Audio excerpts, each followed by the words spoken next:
মহাপ্রভু কিন্তু এখানে কখনো কোনো সময় নিজেদের মধ্যে কখনো শ্রেণী বিভাগ করেন নাই, রাম কৃষ্ণ নারায়ণী। আজকে দেখব যে রাম কৃষ্ণ নারায়ণ রাধা সব কিছুর মধ্যেই আজ কেবলমাত্র ভাগ হয়ে গিয়েছে। সব যে একই তত্ত্ব, সবাই মিলে একসঙ্গে যে থাকার জন্য প্রতিজ্ঞাবদ্ধ হতে হবে। সনাতনীদের এই যে বহু ভাবনা, বহুর মাঝে যে আমরা এক, এই ভাবনাটা সকল সনাতনীদের ভাবতে হবে। ফুলের মালা, ফুলের মালায় অনেক বিবিধ ফুল, নানা বর্ণের ফুল, নানা রকম ফুল, কিন্তু একটা সুতোর উপর সব ফুলগুলো লাগানো আছে। সুতো একটাই, ফুল বিবিধ হতে পারে কিন্তু এক সুতোতে বাঁধা। আমরা সনাতনী, আমরা বিভিন্ন বর্ণের হতে পারি, ব্রাহ্মণ ক্ষত্রিয় বৈশ্য শূদ্র হতে পারি, আমরা বিভিন্ন পরিবার হতে পারি, আমরা ব্রাহ্মণ ক্ষত্রিয় বৈশ্য শূদ্র হতে পারি, আমরা বিভিন্ন পরিবারের হতে পারি, আমরা বিভিন্ন সম্প্রদায়ের হতে পারি। কেউ রামানন্দী, বিষ্ণুস্বামী, নিম্বার্ক, মাধবাচার্য, আমরা বিভিন্ন সম্প্রদায়ের হতে পারি, কিন্তু আসলে আমরা সবাই একটা সুতোর উপর বিভিন্ন সুন্দর সুন্দর ফুল, আর যে সুতোটা তার নাম সনাতনী। বলো না গো রাধে রাধে। আমরা সনাতনী। যদি তুমি নিজেকে আলাদা করো তাহলে সেই ফুল থেকে তোমাকে নিজে সরে যেতে হবে। তার মানে কি হবে জানো? ভগবানের কৃপা থেকে তুমি বঞ্চিত হয়ে গেলে। সেই জন্য তুমি কখনো কোনো সময় ভাববে না তুমি আলাদা কেউ। সনাতনীদের দুঃখে, সনাতনীদের আনন্দে তুমি তার পাশে আছো সব সময়। একতা ছাড়া কখনো চলবে না। একতা ছাড়া দেশ বাঁচে না, ধর্ম বাঁচে না। একতা ছাড়া রাষ্ট্র নির্মাণ করা মুশকিল। একতা ছাড়া কখনো মন্দির বাঁচানো যায় না, দেখবে মন্দির ভেঙে দিয়ে চলে গিয়েছে। একতা ছাড়া প্রতিমা রক্ষা করাও যায় না, দেখো প্রতিমাগুলোকে ভেঙে দিয়ে চলে যাচ্ছে। একতা চাই, একতা। একতা বল, একতা শক্তি। একতা দেখলে না, ওই যে বললাম কিছুক্ষণ আগে যে একতা এমন বল, এমন শক্তি। গতকাল বলা হয়েছিল যে নিজেরা ধরো মনে করো এই স্থানে তুমি সংখ্যা লঘু, মানে সংখ্যায় অল্প,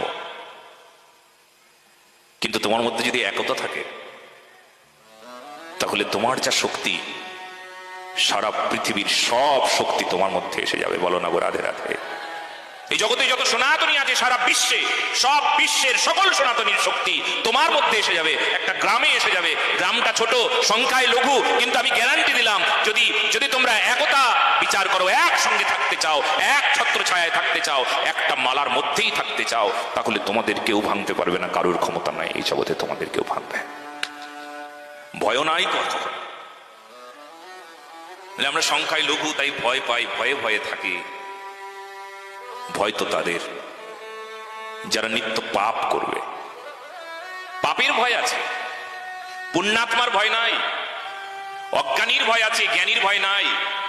মূর্খের ভয় আছে, প্রেমিকের ভয় নাই, জ্ঞানীর ভয় নাই।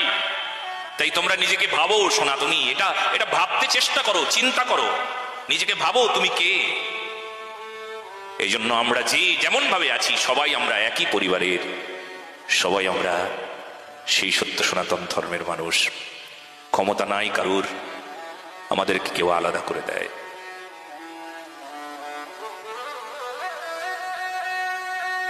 শ্রীমন্নারায়ণ নারায়ণ নারায়ণ, শ্রীমন্নারায়ণ সবাই বলে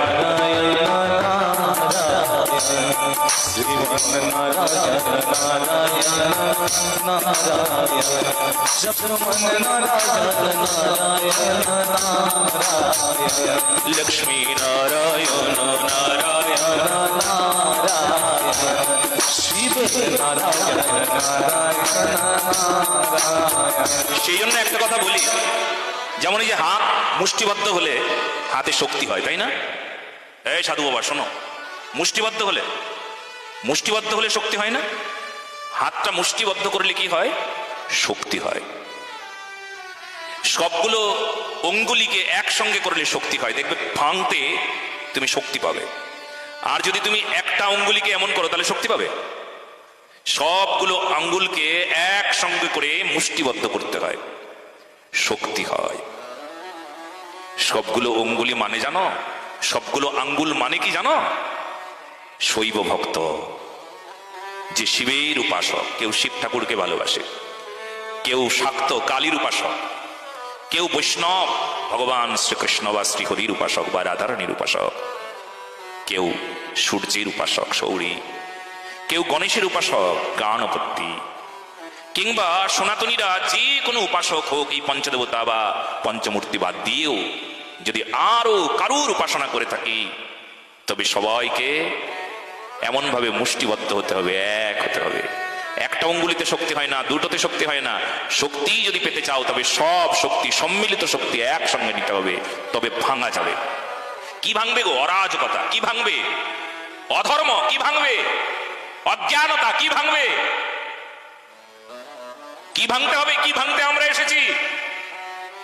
আমরা সেই পাপীদের বুদ্ধিকে তছনছ করে ভেঙে দিতে এসেছি। আমরা সেই অরাজকতাকে ভাঙতে এসেছি। আমরা সেই অধর্ম তাকে ভেঙে তছনছ করতে এসেছি।